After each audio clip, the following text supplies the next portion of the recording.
2 நாளா ஒரு டாக் ஒன்று போயிட்டு கருப்பு. அது நிறைய கடன் இருக்கு அந்த படத்து மேல. எஸ்ஆர் பிரபு ஏகப்பட்ட கடன் வச்சிருக்கிறாரு. அதெல்லாம் செட்டில் பண்ணாதான் கருப்பு வரும். கிட்டத்தட்ட 70 கோடி ரூபாய்க்கு மேல. விஜய் காப்பி அடிக்கிறாரு, விஜய் மாதிரி ட்ரை பண்றாரு அப்படின்ற நிறைய விமர்சனங்கள்ல வந்துச்சு. ரஜினியை சூப்பர் ஸ்டார்னு சொல்லுவாங்க, கமலா உலக நாயகன் சொல்லுவாங்க, அஜித்தை தலை, விஜய் தளபதி. ஆனா சூர்யா த்ரிஷாவா இருக்கிறது எவ்வளவு கஷ்டங்கிறது த்ரிஷாக்கு தான் தெரியும் அப்படின்னு சொல்லியிருக்காரு. அது உண்மையும் கூட.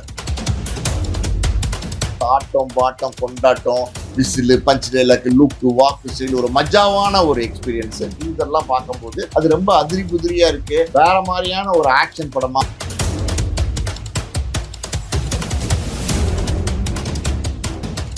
காந்த மீடியா நேயர்களுக்கு வணக்கம். நான் உங்கள் விஜயாசினி. இன்னைக்கு நம்ம கூட சினிமா விமர்சகர் மற்றும் ஆஸ்கார் மூவிஸ் ப்ரொடியூசர் பாலாஜி பிரபு சார் அவர்கள் தான் இருக்காரு. வணக்கம் சார். வணக்கம். எப்படி சார் இருக்கீங்க? நல்லா இருக்கேன் சார். சினிமா அப்படின்னு பார்க்கும்போது இந்த எலெக்ஷன் டைம்ல நிறைய மூவிஸ் வர்றது, இல்ல டிராப் ஆகுறது, வராமலே போறது, அந்த மாதிரி இஷ்யூக்கள் இருந்துச்சு. அந்த இடத்துலதான் கருப்புன்ற படம் வருதுன்னு சொல்லி வராமலே இருந்து இப்போ வெளியாக போகுது. ஃபர்ஸ்ட் எப்படி வரப்போகுது கருப்பு படம்?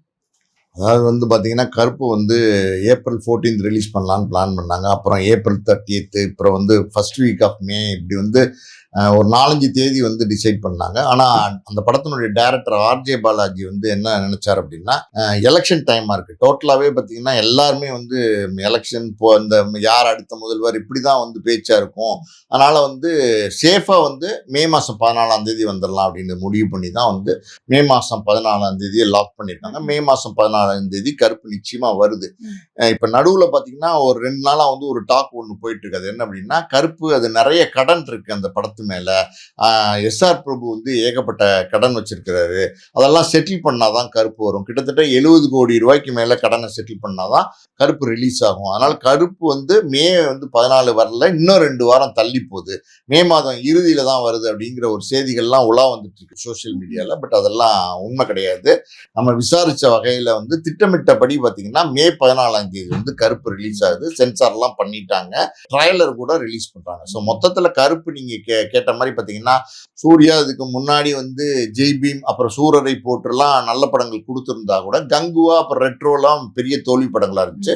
ஸோ கருப்பு படத்துக்கு சூர்யா பெரிய நம்பிக்கையோட ஆர்ஜே பாலாஜிக்கு தேதி கொடுத்திருக்காரு. அதாவது ஆர்ஜே பாலாஜி சொன்ன கதை சூர்யாவுக்கு ரொம்ப பிடிச்சிருந்துச்சு. இது வேற மாதிரி டிஃப்ரெண்டான ஒரு கதையா இருக்கிறதுனால நிச்சயமா அது நல்லா வரும் அப்படிங்கிற நம்பிக்கையில சூர்யா ஆர்ஜே பாலாஜி தேதி கொடுத்திருக்காரு. உண்மையிலுமே பாத்தீங்கன்னா சினிமா வட்டாரத்துல கருப்பு ரொம்ப நல்லா வந்திருக்கு. சும்மா மாசா வந்திருக்கு. சூர்யாவோட ஆக்ஷன்லாம் ரொம்ப பிரமாதமா இருக்கு அப்படின்னு சொல்றாங்க. இந்த கிராமத்து படங்கள் இருக்கு பாத்தீங்களா, அதாவது சிங்கம், அப்புறம் பாத்தீங்கன்னா வேல், 6 இந்த மாதிரி படங்கள், சூர்யா நடிச்ச படங்கள் எல்லாம் நீங்க பாத்தீங்கன்னா ரொம்ப நல்லா இருக்கும், சூப்பரா இருக்கும். கிராமத்து கதாநாயகனா சூர்யாவை நம்ம தமிழ்நாட்டு மக்கள் ரொம்ப லைக் பண்ணுவாங்க. ஸோ அந்த வரிசையில இந்த கருப்பு, இது ஒரு கருப்பு சாமி அப்படிங்கிற ஒரு கேரக்டர்ல சூர்யா நடிக்கிறாரு. இது ரொம்ப பவர்ஃபுல்லான கேரக்டர். பொதுவா பாத்தீங்கன்னா இந்த ஊர் காவலன், எல்லை காவலன், கருப்பு சாமி இந்த மாதிரி பெயர்களை வைத்து நடக்கிற படங்கள், அதுல பாத்தீங்கன்னா ஆக்ஷன்லாம் ரொம்ப அதிரி புதிரியா இருக்கும். ஒரு ஃபோர்ஸ் இருக்கும். கிளைமேக்ஸ் எல்லாம் பாத்தீங்கன்னா ரொம்ப பவர்ஃபுல்லா இருக்கும். சூர்யாவுடைய அந்த எப்படி ட்ரீசரு, அந்த வர ஃபர்ஸ்ட் லுக் எல்லாம் பார்க்கும்போது பாத்தீங்கன்னா ஒரு லுக்கே ரொம்ப டிஃப்ரெண்டா இருக்கு. இது வரைக்கும் சூர்யா எந்த படத்துலயுமே இப்படி ஒரு லுக் கொடுத்தது இல்லை. அது மாதிரி ஒரு ரக்கடான ஒரு லுக்கு. அது ஒரு மாதிரி ரெட் ஷர்ட்டு, பிளாக் வேட்டி, கையில அருவாள், அதெல்லாம் பார்க்கும்போது உண்மையாலுமே ரொம்ப பவர்ஃபுல்லான படமா இருக்கும்னு நினைக்கிறேன். ஸோ நிச்சயமா இது ஒரு பெரிய பேசப்படுற படமாவும், சூர்யாவுக்கு ஒரு மிகப்பெரிய ஒரு படமாவும் இது இருக்கும். சார், ஆனா இந்த படத்தோட டீசர் வரும்போது, ஒரு போஸ்ட் வெளியாகும் போதெல்லாம் அந்த போட்டோவை பார்த்து இவர் விஜய் காப்பி அடிக்கிறாரு, விஜய் மாதிரி ட்ரை பண்றாரு அப்படின்ற நிறைய விமர்சனங்கள்ல வந்துச்சு. உங்க பார்வையில அது எப்படி இருக்கு சார்? விஜய் எல்லாம் சூர்யா என்னைக்குமே காப்பி அடிக்கல. அதாவது பாத்தீங்கன்னா விஜய் வேற மாதிரியான ஒரு மாஸ் ஆர்டிஸ்ட், அஜித் வேற மாதிரியான ஒரு கமர்ஷியல் ஆர்டிஸ்ட், இவங்களெல்லாம் சூர்யா காப்பி அடிக்கவே இல்லை. சூர்யா அப்படின்னும் போது எப்படின்னா நல்ல கதையம்சங்கள் உள்ள படங்கள்ல பல படங்கள்ல நடிச்சிருக்காரு. நீங்க நந்தால இருந்து, பிதாமகன்ல இருந்து, காக்கல இருந்து பாத்தீங்கன்னா வாரணம் ஆயிரம், 7ஆம் அறிவு, அயன், 24, சூரரை போற்று, ஜெய் பீம், இப்படி சூர்யா நடிச்ச படங்கள் எல்லாமே பாத்தீங்கன்னா நிறைய வெரைட்டிஸ் இருக்கும். 45 படங்கள் தான் நடிச்சிருக்காரு. ஆனா ஏகப்பட்ட வெரைட்டிஸ் இருக்கும் சூர்யாவோட படங்கள்ல. அதுலயே சூர்யா மாஸ் காட்டுவாரு, ஆக்ஷன் இருக்கும், ஃபைட் இருக்கும், பஞ்ச் டைலாக் இருக்கும், எல்லாமே இருக்கும். சூர்யா வந்து முழுக்க முழுக்க வெறும் ஆக்ஷன் படங்கள்லயும் மசாலா படங்கள்லயும் நடிக்கிறது இல்ல. கதை தேர்வுலையுமே வந்து சூர்யா ரொம்ப இம்பார்ட்டன்ஸ் கொடுத்து பண்ணுவாரு. ஸோ அப்படி இருக்கும்போது யாரையும் வந்து சூர்யா காப்பீடிக்கிறதா நான் நினைக்கவே கிடையாது. சூர்யாக்குன்னு ஒரு யூனிக்கான ஒரு டேலண்ட் இருக்கு. நீங்க வந்து தமிழ் சினிமால பாத்தீங்கன்னா ரஜினியை சூப்பர் ஸ்டார்னு சொல்லுவாங்க, கமலை உலக நாயகன் சொல்லுவாங்க, அஜித்தை வந்து தலை, விஜய் வந்து தளபதி. ஆனா சூர்யாவை பொறுத்த வரைக்கும் பாத்தீங்கன்னா சூர்யா அண்ணன்னு சொல்லுவாங்க, எங்க அண்ணன் சூர்யா அப்படின்னு சொல்லுவாங்க. சோ அந்த ஒரு கனெக்டிவிட்டி குடும்பத்துக்குள்ள எல்லார் வீட்லயும் ஒரு அண்ணனா, ஒரு தம்பியா, ஒரு பிள்ளையா அப்படி பார்க்கக்கூடிய ஒரு யதார்த்தமான முகம் தான் சூர்யா. அதே மாதிரி சூர்யாவுடைய ஆட்டிடியூட் அதெல்லாம் எப்பவுமே திமிரா இருந்ததோ, ஆடம்பரம், திமிர்த்தனம் எதுவுமே எந்த காலத்திலுமே வந்து சூர்யா காட்ட மாட்டார். சூர்யாவை பொறுத்த வரைக்கும் பாத்தீங்கன்னா இங்க பல பொதுவெளிகள்ல பல ஃபங்க்ஷன்ல பார்த்துருக்கலாம். ரொம்ப நாகரிகமா உடை அணிஞ்சு வருவாரு, ரொம்ப நாகரிகமா பேசுவாரு, ரொம்ப நாகரிகமா நடந்துக்குவார். இது எல்லாமே சூர்யாவுடைய தனித்தன்மை. சார் பொதுவா சூர்யா, தனுஷ் இவங்களோட படங்கள்லாம் ஓவரா ஹைப் கொடுத்தா ரொம்ப ப்ரொமோட் பண்ணீங்கன்னா ஒரு சில படங்கள்லாம் அப்படியே ரொம்ப என்ன சொல்றது தோல்வியிலேயே போய் முடியும் இல்லையா? அந்த வகையில இந்த படத்துக்கு ஆர்ஜே பாலாஜி வந்து ரொம்ப ஹைப் கொடுக்குறாரு. இதுக்கப்புறம் கருப்பன் வந்தாலே இந்த பாட்டு தான் ஞாபகத்துக்கு வரும் அப்படிலாம் சொல்லி ஹைப் கொடுக்குறாருல்ல, இந்த படத்துக்கு அது ஏதாச்சும் பாதிப்பை ஏற்படுத்த வாய்ப்பு? பொதுவா பாத்தீங்கன்னா ஓவர் ஹைப், அதாவது வந்து ஓவர் ஹைப் எப்படின்னா கங்குவா வந்தா வந்து இண்டஸ்ட்ரியை பிரட்டி போட்டுரும், இது வந்து 2000 கோடி கலெக்ட் பண்ணும், இப்படி ஓவர் ஹைப் பண்ணீங்கன்னா அது வந்து உங்களுக்கு வந்து படம் சரியில்லைன்னா ட்ரால் ஆக ஆரம்பிச்சிடும். ஆனா இப்ப ஆர்ஜே பாலாஜி சொல்றதெல்லாம் பாத்தீங்கன்னா ஒரு யதார்த்தத்தை சொல்றாரு. அதாவது வந்து இந்த படம் நல்லா வந்திருக்கு, ஒரு படைப்பாளியா அந்த படத்தை உருவாக்கின ஒரு இயக்குனரா அவருடைய படைப்பை வந்து ப்ரமோட் பண்றாரு. அதுல ஒன்றும் பெரிய ஹைப் இருக்கிற மாதிரி எனக்கு தெரியல. நீங்க ஆடியோ ரிலீஸ் எல்லாம் சென்ற வாரம் மதுரையில் நடந்துச்சு, ரொம்ப கிராண்டியரா நடந்துச்சு, ரொம்ப சூப்பரா வந்து ஆடியோ ரிலீஸ் நடந்துச்சு. அதுல கூட பாத்தீங்கன்னா சூர்யாவாகட்டும், ஆர்ஜே பாலாஜி ஆகட்டும், இல்ல அந்த படத்துல கலந்துகிட்ட எல்லா டெக்னீஷியன்ஸுமே பாத்தீங்கன்னா ரொம்ப அளந்துதான் பேசினாங்க. ரொம்ப ஒரு மாதிரி ஹைப் பண்ணி பேசவே கிடையாது. ஆனா ஒரு படத்துக்கு பேசினாதானே ப்ரொமோஷன் வரும். அந்த வகையில வந்து ஆர்ஜே பாலாஜி அவரோட படத்தை பத்தி பேசிட்டு வர்றாரு. அதாவது கருப்பு வந்தா ரொம்ப நிச்சயமா வேற மாதிரியான படமா இருக்கும், எல்லாரும் வந்து கொண்டாட்டத்துக்கு பட்டாசோட ரெடியா இருங்க அப்படிங்கிறாரு. இதெல்லாம் வந்து ஒரு படத்தினுடைய ப்ரொமோஷன், அது ரொம்ப தேவை. அது அந்த படத்தினுடைய இயக்குனரா அவர் பேசுறது அது சரி. ஆனா சார் படம் வரது சிக்கலை தாண்டி வரப்போகுதுன்றதை தாண்டி சிஎம் பதவியில விஜய் உட்காந்துட்டா கருப்பு படம் ரிலீஸ் ஆகும், இந்த மாதிரியான ஃபன்னான வார்த்தைகள்லாம் இருக்கு. ஏதாவது ஒண்ணு சொல்லுவாங்க. அதாவது வந்து விஜய் சிஎம் உட்கார்றதுக்கும் கருப்பு படம் ரிலீஸ்க்கும் என்ன சம்பந்தம்? அதாவது வந்து பாத்தீங்கன்னா ஏப்ரல் 14, அதுக்கப்புறம் ஏப்ரல் 30, மே ஃபர்ஸ்ட் வீக் இதெல்லாம் பண்ண வேணான்னு நினைச்சது காரணம் என்னன்னா எலெக்ஷன் பத்தி தான் பேசிட்டு இருப்பாங்க. பொதுவா பாத்தீங்கன்னா அரசியல் தான் இப்ப வந்து டாமினேட் பண்ணிட்டு இருக்கு. அப்படின்னும் போது சினிமால பெருசா பேச்சு இல்லை. இப்ப சமீபத்துல பாத்தீங்கன்னா ஏப்ரல் 30 இந்த கரை படம் இருக்கு பாத்தீங்களா, தனுஷோட படம். அந்த படம் வந்து ஓரளவுக்கு நல்ல படம் தான், ஆனா பெருசா வந்து போகல, பெரிய கலெக்ஷனை பண்ணல. கரை படம் தனுஷை பொறுத்த வரைக்கும் அது தோல்வி படம் தான். அதுக்கு காரணம் என்ன சொல்றாங்க அப்படின்னா இது எலெக்ஷன் நேரமா இருக்கு. மொத்தத்துல பாத்தீங்கன்னா யாருக்கு ஓட்டு போட்டீங்க, என்ன நடக்க போகுது, யார் சிஎம் வருவா, யார் ஜெயிப்பா, இந்த மாதிரி பேச்சுகள் தான் அதிகமா இருக்கிறதுனால அந்த நேரத்துல வந்து இந்த படம் வந்து கரைப்படம் வந்து கவனிக்கப்படாம போயிடுச்சுன்றது ஒரு பேச்சு இருக்கு. கருப்பு படம் ரிலீஸ் ஆகும்போது இந்த எலெக்ஷன் ஃபீவர் எல்லாம் வந்து குறைஞ்சிரும், இந்த அரசியல் பத்தின பேச்செல்லாம் ரொம்ப குறைஞ்சிரும். அதனால வந்து விஜய் முதலமைச்சரா உட்காந்துட்டாருன்னா கருப்பு படம் ரிலீஸ் ஆயிரும் அப்படின்றது வந்து ஒரு சிம்பாலிக்கா சொல்லியிருப்பாரு. மற்றபடி அதுல எதுவும் உள்ளுக்குள்ள போய் பார்க்க வேண்டியது ஒண்ணும் கிடையாது. சார் ஆர்ஜே பாலாஜி இந்த அளவுக்கு ஒரு படத்தை ப்ரொமோட் பண்றாரு, ஹைப் கொடுக்குறாருன்றப்போ அது வந்து ஏதாச்சும் சேட்டலைட்ல கொடுத்துருக்கலாமே ஆடியோ லான்ச், எதனால யூடியூப் சேனலுக்கு கொடுத்தாரு, அது ஒரு பெரிய லாஸ் இல்லையா அப்படின்ற மாதிரியான பேச்சுக்கள்லாம் போகுது. அதாவதுமா இன்னைக்கு எல்லாம் பாத்தீங்கன்னா எல்லாமே ப்ரொமோஷன் தான். சேட்டலைட் சேனல்ல கொடுத்துருக்கலாம், யூடியூப் சேனல் அதை விட இன்னைக்கு வந்து பரபரப்பா இருக்கு. நீங்க பாத்தீங்கன்னா ஒரு மேட்ரு வந்துச்சுன்னா சேட்டலைட் சேனலோட யூடியூப்ல தான் வந்து எல்லாமே ஸ்ப்ரெட் ஆயிட்டு இருக்கு. இன்னைக்கு யூடியூப், ட்விட்டரு, இன்ஸ்டா இதெல்லாம் பெரிய லெவல்ல வந்து இன்னைக்கு வந்து ஒரு மேஜர் பார்ட், எது ஒரு ப்ரொமோஷனுக்கு வந்து ஒரு மேஜர் பார்ட்டா இருக்கு. அப்படின்னும் போது அதுல வரதுனால ஒன்றும் தப்பாயிராது. நீங்க எப்படின்னா சூர்யா படம் போதே ஒரு ஹைப் இருக்கும். அது வந்து பாத்தீங்கன்னா நம்ம திரிஷா நடிச்சிருக்கிறாங்க. ஸோ மொத்தத்துல பாத்தீங்கன்னா ஒரு படம் வந்து ஒரு பெரிய படம், சூர்யாக்குன்னு ஒரு ஆடியன்ஸ் இருக்காங்க. நீங்க சூர்யா படத்தை எப்ப ரிலீஸ் பண்ணாலும் சூர்யாக்குன்ற உள்ள ஆடியன்ஸ் வந்து நிச்சயமா போய் ஃபர்ஸ்ட் டே ஃபர்ஸ்ட் ஷோ டோட்டலா படத்தை பார்த்து என்ஜாய் பண்றது அதெல்லாம் வந்து வழக்கமா இருக்கதான் செய்யும். அப்படின்னும் போது இது எப்படி சொல்றது, இது இன்னைக்கு வந்து யூடியூப்ல கொடுக்கறதுனால தப்பா இருக்காது. யூடியூப் இன்னைக்கு பெரிய லெவல்ல எல்லார் கையிலயும் இருக்கு, எல்லாரும் பாக்குறாங்க. நீங்க சேட்டலைட் சேனல் பார்க்கணும்னா கூட டிவிக்கு தான் போகணும். ஆனா யூடியூப்ல ஒரு விஷயம் கண்டென்ட்டை பார்க்கணும் அப்படின்னா கையில செல்போன்லேயே பார்க்கலாம். நீங்க எங்கேயாவது ரோட்ல போயிட்டு இருக்கும் போதோ, டீ குடிக்கும் போதோ, சாப்பிடும் போதோ, பஸ் டிராவல் பண்ணும் போதோ, எங்கனாலும் யூடியூப்பை நீங்க பார்க்க முடியுங்கிற ஒரு சூழல் வந்துருச்சு. யூடியூப் வந்து டாமினேட் பண்ணிட்டு இருக்கு. ஸோ யூடியூப்ல வந்து அதனுடைய ஆடியோ கொடுத்துருக்காங்க அப்படின்னா அது ஒன்றும் தப்பா இருக்காது. சார் அதே போல இந்த கருப்பு படத்துக்கு வந்து ஹீரோயின் அப்படின்ற டாக் வந்து ரொம்ப போச்சு. இவங்களா இருப்பாங்களா அவங்களா இருப்பாங்களான்றது. கடைசியில வந்து த்ரிஷா தான் அதுல ஹீரோயினா பண்றாங்கன்றது எல்லாருக்கும் ஒரு ஷாக்கா தான் இருந்துச்சு. அது ஒரு அழகா டீசராவும் வெளியிட்டு இருந்தாங்க. த்ரிஷா எப்படி பண்ணிருப்பாங்க இந்த படத்துல? த்ரிஷா நிச்சயமா நல்லா பண்ணியிருப்பாங்க. மௌனம் பேசியதே சூர்யா த்ரிஷா காம்பினேஷன் நீங்க பார்த்திருப்பீங்கன்னு நினைக்கிறேன். அது அப்பா சூர்யாவோட ஆரம்ப காலம் அது, த்ரிஷாவோட ஆரம்ப காலம் அது. அதுலயே வந்து அவங்களுடைய காம்பினேஷன் வந்து ரொம்ப பிரமாதமா ஒர்க் அவுட் ஆயிருக்கும். த்ரிஷாவை பொறுத்த வரைக்கும் பாத்தீங்கன்னா தொடர்ந்து நல்ல நல்ல படங்கள் நடிச்சிட்டு இருக்காங்க, பெரிய பெரிய ஸ்டார்ஸோட நடிச்சிட்டு இருக்காங்க. இன்னும் சொல்ல போனா ஒரு 20-23 வருஷமா பாத்தீங்கன்னா தமிழ் சினிமால ஒரு முக்கியமான ஒரு நடிகையா வந்து த்ரிஷா தொடர்ந்து இருந்துட்டு இருக்காங்க. இன்னைக்கும் பாத்தீங்கன்னா அஜித்தோட நடிக்கிறாங்க, விஜயோட நடிக்கிறாங்க, கமல் ரஜினியோட நடிக்கிறாங்க, எல்லா ஸ்டார்ஸோடையும் நடிக்கிறாங்க. அந்த ஒரு அந்தஸ்தை வந்து த்ரிஷா வந்து மெயின்டைன் பண்ணிட்டு இருக்காங்க. சூர்யாவை பொறுத்த வரைக்கும் பாத்தீங்கன்னா சூர்யாவோட யார் நடிச்சாலும் நல்லா இருக்கும். அப்படி இருக்கும்போது த்ரிஷா நடிச்சா நிச்சயமா ரொம்ப நல்லா இருக்கும். அந்த பேர் வந்து ரொம்ப வித்தியாசமா இருக்கும்.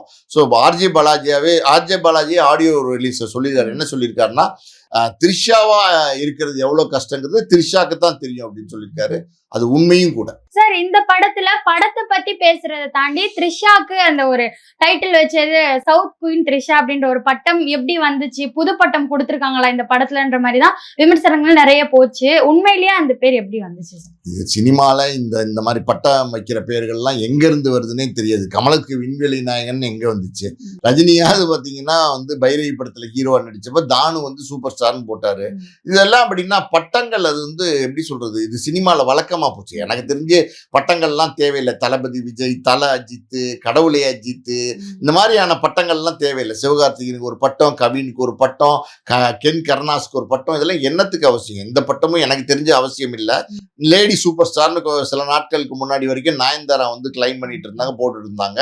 இன்னைக்கு வந்து சவுத் கியூன் அப்படின்னு சொல்லி த்ரிஷாவை சொல்றாங்க. அப்படின்னா ரசிகர்கள் அவங்களுடைய மனநிலை, அவங்க வந்து பாத்தீங்கன்னா நடிகர்களை பெரிதளவுல கொண்டாடுறாங்க. ஸோ அவங்க அந்த நடிகர்களுக்கு ஏதாவது ஒரு பட்டம் கொடுத்து அழகு பார்க்கணும்னு நினைப்பாங்க. ஸோ இதெல்லாம் வந்து எப்படி சொல்றது, நம்ம பெருசா எடுத்துக்க வேண்டியதில்லை. இது இந்த பட்டம் எங்க இருந்து வந்துச்சு, யாரு கொடுத்துருப்பாங்க, இது வந்து என்ன பெரிய எப்படி சொல்றது பத்மபூஷன் விருதா, இது அப்படிலாம் கிடையாது. அது வழக்கமா எல்லா நடிகர்களுக்கும் கொடுக்கறது தான். இப்ப த்ரிஷாக்கு கொடுத்துருக்காங்க. இதுல ஆச்சரியப்படுறதுக்கு ஒண்ணு. கடைசியா சூர்யா அவர்களும் சரி த்ரிஷா அவங்களும் சரி ரீசெண்டா அவங்களுடைய படங்கள் எதுவுமே பெருசா பேசப்படல. த்ரிஷாவை பத்தி ஒரு விமர்சனம் இருந்துச்சு, சூர்யாவை பத்தி ஒண்ணு இருந்துச்சு படம் போல அப்படின்னு. இவங்க ரெண்டு பேருக்குமே இந்த ஒரு படம் ஒரு கம்பேக்கா இருக்குமா? நிச்சயமா வந்து சூர்யாக்கு இது ஒரு பெரிய கம்பேக்கா இருக்கும். ஏன் அப்படின்னா இது வந்து ஆர்ஜே பாலாஜி சொன்ன கதை வந்து சூர்யாக்கு ரொம்ப பிடிச்சிதான் இந்த படத்துல வந்து நடிக்கிறாரு. பொதுவாக ஆர்ஜே பாலாஜியை பொறுத்த வரைக்கும் பாத்தீங்கன்னா வீட்டுல விசேஷம், அப்புறம் பாத்தீங்கன்னா எல்கேஜி, மூக்குத்தி அம்மன், இப்படிப்பட்ட படங்கள் தான் எடுத்திருக்கிறாரு. ஒரு mass hero Suriya. Mass hero வச்சு ஒரு மாஸ் என்டர்டைன்மெண்ட் படம் எடுக்கிறதுங்கிறது அது ஒரு ஆர்ட் தான். அதை வந்து ஆர்ஜே பாலாஜி சரியா பண்ணியிருப்பாரா, எப்படிக்கு ஆர்ஜே பாலாஜிக்கு இந்த வாய்ப்பு கிடைச்சது, இப்படி நிறைய வந்து விமர்சனங்கள் வந்தது. இந்த படம் ஆர்ஜே பாலாஜி தான் டைரக்ட் பண்ண போறாருன்ற காலகட்டத்துல. ஸோ அதையெல்லாம் நிச்சயமா ஆர்ஜே பாலாஜி முறியடிச்சிருப்பார் அப்படின்னு நான் நம்புறேன். காரணம் என்ன, ட்ரீசர்லாம் பார்க்கும்போது அது ரொம்ப அதிரி புதிரியா இருக்கு, வேற மாதிரியான ஒரு ஆக்ஷன் படமா மாஸ் படமா இருக்கு. அதனால வந்து படம் வந்து ஆர்ஜே பாலாஜி பெரிய லெவல் நம்புறாரு இந்த படம் நல்லா வரும்னு. இந்த படம் ரிலீஸ் ஆனோம்னா அவர் ஒரு ஸ்டார் அந்தஸ்து உள்ள ஒரு டைரக்டரா மாறுறதுக்கு நிறைய வாய்ப்புகள் இருக்கு. சூர்யாவை பொறுத்த வரைக்கும் பாத்தீங்கன்னா இந்த படம் ஏன் வெற்றி படம் ஆகும் அப்படின்னா, ஒரு கிராமத்து பின்னணியில நடிக்கக்கூடிய படங்கள், நான் சொன்னேன்ல சிங்கம், 6 வேலு, அந்த மாதிரி படங்கள்லாம் சூர்யாவுக்கு ரொம்ப ரொம்ப வந்து வெற்றி படங்களா அமைஞ்சிருக்கு. ஆடியன்ஸோட ஈஸியா கனெக்ட் ஆயிருக்கு. இன்னும் சொல்ல போனா வாடிவாசல் மாதிரி படத்துல சூர்யா நடிக்கணும்னு சூர்யாவுடைய ஆடியன்ஸ் வந்து இன்னைக்கு வந்து காத்துக்கிட்டு இருக்காங்க. ஸோ அந்த கனெக்டிவிட்டி சூர்யா கிட்ட இருக்கு. அதாவது வந்து ஒரு எப்படி சொல்றது, நம்மளுடைய சவுத் இந்தியன் ஒரு ஃபேஸ் கட்டு, அது அந்த ஸ்டைலு ஸ்லாங் எல்லாமே சூர்யா கிட்ட இருக்கு. ஸோ அது ஒரு சூர்யாவோட பர்ஃபார்மன்ஸை பார்த்தாலும் ரொம்ப நல்லா இருக்கிற மாதிரி தெரியுது. இன்னொரு பக்கம் பார்த்தீங்கன்னா த்ரிஷா அவங்க தொடர்ந்து வெற்றி படங்கள் தான் கொடுத்துட்டு இருக்கிறாங்க. நிச்சயமா பார்த்தீங்கன்னா இன்னைக்கு ஒரு நம்பர் 1 ஸ்டார் அப்படின்னு தமிழ் சினிமாவில் சொன்னா நயன்தாரா, த்ரிஷா 2 பேர் தான் இருக்காங்க. அதுக்கப்புறம் மமிதா பைஜு, கயாடு லோகர்லாம் வந்திருக்காங்க. அவங்களாம் அவங்களுக்கு அப்புறம் இவங்களாம் சீனியர் செட்ல இன்னமும் நம்பர் 1 இருக்காங்க. அப்படின்னும் போது சூர்யாக்குன்னு ஒரு ஆடியன்ஸ் இருக்காங்க, த்ரிஷாக்குன்னு ஒரு ஆடியன்ஸ் இருக்காங்க. மொத்தத்துல வந்து படம் நல்லா இருக்குங்கிற ஒரு தகவல் இருக்கு. அப்படி இருக்கும்போது இது சரியான நேரத்துல வருது, அதுதான் இங்க ரொம்ப முக்கியம். அதாவது வந்து மே 14 அப்படின்றது ஒரு சரியான டைமு. இது வந்து டோட்டலா சம்மர். இது வந்து பாத்தீங்கன்னா ஸ்கூல் காலேஜ் எல்லாம் முடிஞ்சிருச்சு, எல்லாரும் சம்மர் வெக்கேஷன்ல இருக்காங்கன்னும் போது மாசான என்டர்டைன்மெண்ட். நீங்க பீச்சுக்கு போனாலோ, பார்க்குக்கு போனாலோ, மாலுக்கு போனாலோ, எங்க போனாலும் சினிமா கொடுக்குற ஒரு எக்ஸ்பீரியன்ஸ் வைடர் ஸ்கிரீன்ல 2.5 மணி நேரம் ஒரு எக்ஸ்பீரியன்ஸ் கிடைக்குது பார்த்தீங்களா? அதாவது ஆட்டம் பாட்டம் கொண்டாட்டம், விசிலு, பஞ்ச் டைலாக், லுக்கு, வாக்கு ஸ்டைல், ஒரு மஜாவான ஒரு எக்ஸ்பீரியன்ஸ் அது சினிமால தான் இருக்கும். அப்படி இருக்கும்போது இந்த நேரத்துல வர இந்த படமும் நல்லா இருக்குன்னு சொல்றாங்க. நிச்சயமா சூர்யாக்கு, த்ரிஷாக்கு எல்லாருக்குமே கம்பேக்கா இருக்கும். ஆர்ஜே பாலாஜிக்குமே இது மிகப்பெரிய வெற்றி படமா இருக்கும். சரி, இன்னொரு விஷயம், சூர்யா அப்படின்னாலே அவருக்கு அந்த ஒரு தர்பூசணி சீன் அப்படின்றது ரொம்ப ட்ரெண்ட் ஆச்சு ஒரு படத்துல. அதுக்கப்புறமா இப்போ அந்த தர்பூசணி அப்படின்னாலே வேற ஒருத்தர் வராரு, அதனால ரீக்ரியேட் பண்ண போறேன் கருப்பு படத்துல அப்படின்ற மாதிரியான தகவல்லாம் வந்துட்டு இருக்கு. அது உண்மைதானா? அவர் ரீக்ரியேட் பண்ண போறாரு. அவர் தான் எல்லாத்தையுமே ரீக்ரியேட் பண்றாரு. அவர் ரீக்ரியேட் பண்றதை மக்கள் ரசிக்கிறாங்களா அப்படிங்கிறது தான் ரொம்ப முக்கியம். அவர் வந்து நிறைய நேற்று கூட பார்த்தீங்கன்னா இன்ஸ்டால பார்க்கும்போது ஏதோ ஒரு பாட்டுக்கு வந்து பார்த்தீங்கன்னா அவர் ஆடிக்கிட்டு இருந்தாரு. ஸோ இதெல்லாம் எப்படின்னா ஒரு காலகட்டத்திலமா ஒவ்வொருத்தவங்களும் வந்து ரசிப்பாங்க. மக்கள் வந்து எப்படின்னா வெரைட்டிஸ் வேணும், ஒரே ஆளை பார்த்துக்கிட்டே இருக்க முடியாது, ஒரு சலிப்பு தட்டிடும். அப்படின்னும் போது தான் நீங்க சொல்ற இந்த வாட்டர்மெலன் ஸ்டாரை தான் நீங்க குறிப்பிடுறீங்கன்னு நினைக்கிறேன். அவர் இன்னைக்கு பண்ற விஷயங்கள் அது கோமாளித்தனமா இருக்கு. அது பார்க்கறதுக்கு வந்து மக்களுக்கு வந்து அது வந்து நல்லா இருக்கா நல்லா இல்லையா அதை தாண்டி ஏதோ வந்து வினோதமா இருக்கு. சரி, வேற என்னையா இருந்தாலும் இப்படி பண்ணிட்டு இருக்காரு அப்படிங்கிற மாதிரியாவது அதை வந்து பார்க்க ஆரம்பிக்கிறாங்க. அப்படின்னும் போது அது அவருக்கு பிளஸ் தானே. இந்த அளவுக்கு வந்து மற்றவர்களை இமிட்டேட் பண்ணி நடிச்சு வச்சு இவ்வளவு பெரிய இடத்துக்கு வந்திருக்காருங்கிறதே ஒரு வெற்றி தான், சாதாரணமான விஷயம் கிடையாது. இன்னைக்கு வாட்டர்மெலன் ஸ்டார்னா யாருக்குமே தெரியாம இருந்தவர் இன்னைக்கு வாட்டர்மெலன் ஸ்டார்னா எல்லாருக்குமே தெரிகிற அளவுக்கு வந்திருக்கிறாரு. அதுல ஒன்றும் தப்பு கிடையாது, ரீக்ரியேட் பண்றதுல எல்லாம் தப்பு கிடையாது. நீங்க இன்னமும் கூட நீங்க பாருங்க, பல மேடைகள்ல பாத்தீங்கன்னா எம்ஜிஆர் மாதிரி வேஷம் போடுவாங்க, சிவாஜி மாதிரி வேஷம் போடுவாங்க, கமல் ரஜினி மாதிரி வேஷம் போடுவாங்க. இதெல்லாம் வழக்கமா காலங்காலமா இருக்கிற ஒரு விஷயம் தான். ஸோ கருப்புல ஏதாவது வித்தியாசமா பண்ணியிருந்தாருன்னா அதை வந்து நம்ம வாட்டர்மெலன் ஸ்டார் ரீக்ரியேட் பண்ணாருன்னா அது ஆடியன்ஸ் பார்ப்பாங்க, லைக் பண்ணுவாங்க. கோமாளித்தனமா இருக்குன்னு பார்ப்பாங்க. கோமாளியா இருக்கிறதும் சாதாரணமா கிடையாது. நீங்க வந்து ஒருத்தரை வந்து ஈஸியா அழுகவும் வச்சிட முடியாது, ஈஸியா சிரிக்கவும் வச்சிட முடியாது. ரெண்டுமே டஃப்பான ஜாப். அதுல வந்து இவர் சிரிக்க வைக்கிறார் அப்படின்னா அவர் ஏதாவது புது காட்சி இருந்தா பண்ணாருன்னா அது மறுபடியும் வைரல் ஆகும், கிளிக் ஆகும். அது ஒன்றும் தப்பு ஒன்றும் கிடையாது. சினிமா சம்பந்தப்பட்ட நிறைய விஷயங்களை பகிர்ந்ததுக்கு நன்றி. நன்றி.